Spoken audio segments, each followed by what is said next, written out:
I had left New Delhi for the Himalayas. लेखक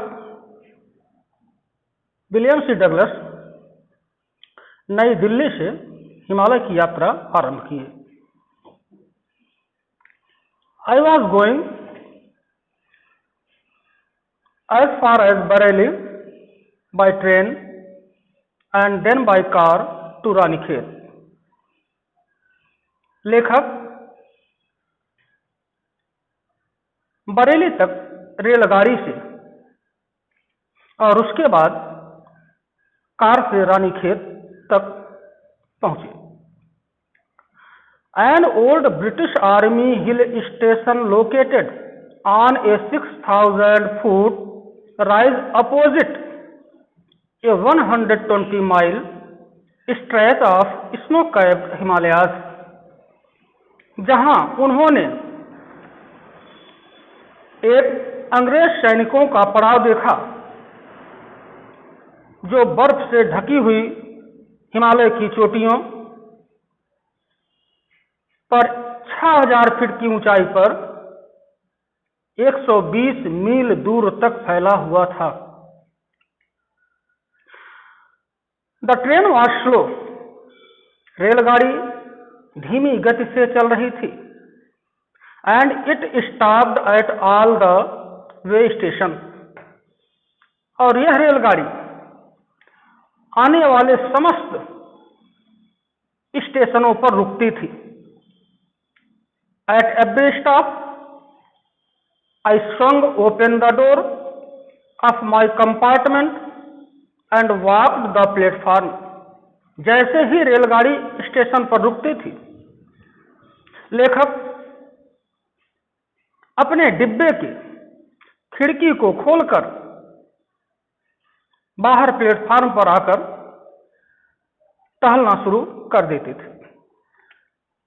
the platform were packed with people, platform लोगों से packed with full of भरा हुआ था, जहां Sikh, Muslim, Hindu, soldiers, merchants, priests, porters, beggars, hawkers, almost everyone was barefoot and dressed in loose white garments. Platform लोगों से भरा पड़ा था, जिसमें सिख, मुस्लिम, हिंदू, सैनिक, व्यापारी, पुजारी, सामान ले आने ले जाने वाले, भिखारी, फेरी लगाने वाले थे। ऑलमोस्ट एवरीवन वाज बेयरफुट, लगभग प्रत्येक लोग बेयरफुट, नंगे पैर थे। उनके पैरों में किसी तरह का कोई जूता या चप्पल नहीं था। And dressed in loose white garments, और लगभग हर व्यक्ति सफेद रंग के ढीले कपड़े पहने हुए था। I would ask at least 3 people before I could find one who spoke English. मैंने अंग्रेजी में बात करने वाले लोगों की तलाश किया, और इसके लिए मुझे कम से कम 3 लोगों से पूछना पड़ा। तब जाकर मुझे अंत में एक व्यक्ति मिला जो अंग्रेजी भाषा में अच्छी तरह से बातचीत कर लेता था। We would talk world affairs and every major topic the news of the day produced. हम और वह व्यक्ति, अर्थात लेखक और वह अंग्रेजी भाषा में बातचीत करने वाला व्यक्ति, दोनों वर्ल्ड अफेयर, सांसारिक मामलों, एंड एवरी मेजर टॉपिक, और अन्य महत्वपूर्ण प्रत्येक विषयों पर the news of the day produced, उस दिन समाचार पत्र में छपे हुए खबरों के बारे में बातचीत किए। In this way I was trying to get a feel of the pulse of the nation.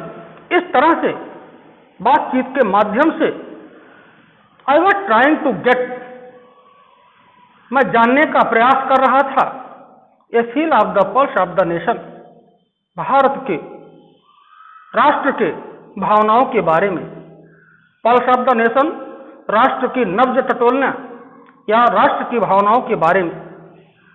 In this way I was trying to get a feel of the pulse of the nation. इस तरह से मैं उस व्यक्ति के साथ मिलकर भारत की नब्ज टटोलने का प्रयास कर रहा था, भारत की भावनाओं, भारत की स्थिति के बारे में जानने का प्रयास कर रहा था। Checking opinion against official attitudes and reports. और ऑफिशियल एटीट्यूड्स, कार्यालयों, उच्च अधिकारियों के कार्यालयों और वहां के अन्य तथ्यों के बारे में जानने का प्रयास कर रहा था। द रूट ले through one of the richest of India's agricultural areas.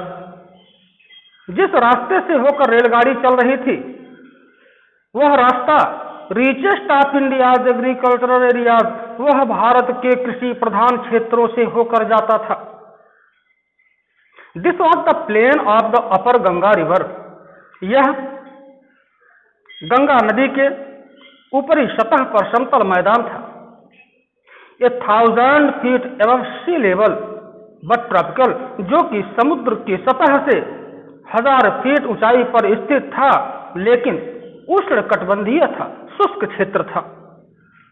The Ganga was brown silt swollen with fluid waters.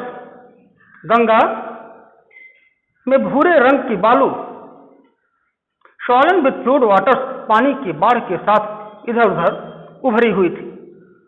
It's overflow inundating thousands of acres of rice. और यह एक्रेज ऑफ राइस कई एरिया, बहुत लंबे भाग अर्थात हजारों area, हजारों वर्ग क्षेत्रफल भाग को पूर्ण रूप से पानी से भरे हुए थी।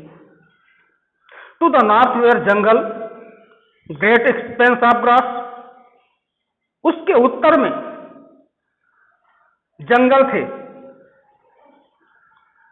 बहुत घने जंगल और घास फूस थे, और वे घास higher than a man's head, मनुष्य के सिर के ऊपर तक थी। And unbroken except for an occasional clump of trees, the home of tigers, elephants, pythons. And unbroken except for an occasional clump, और कहीं कहीं ओकेशनल क्लम्प ऑफ ट्रीज, पेड़ों के झुरमुट दिखाई देते थे, जो द होम ऑफ टाइगर्स, चीतों का घर, हाथियों का घर, अजगर का घर और अन्य कई प्रकार के पशु पक्षियों का घर था, जहां वे निवास करते थे।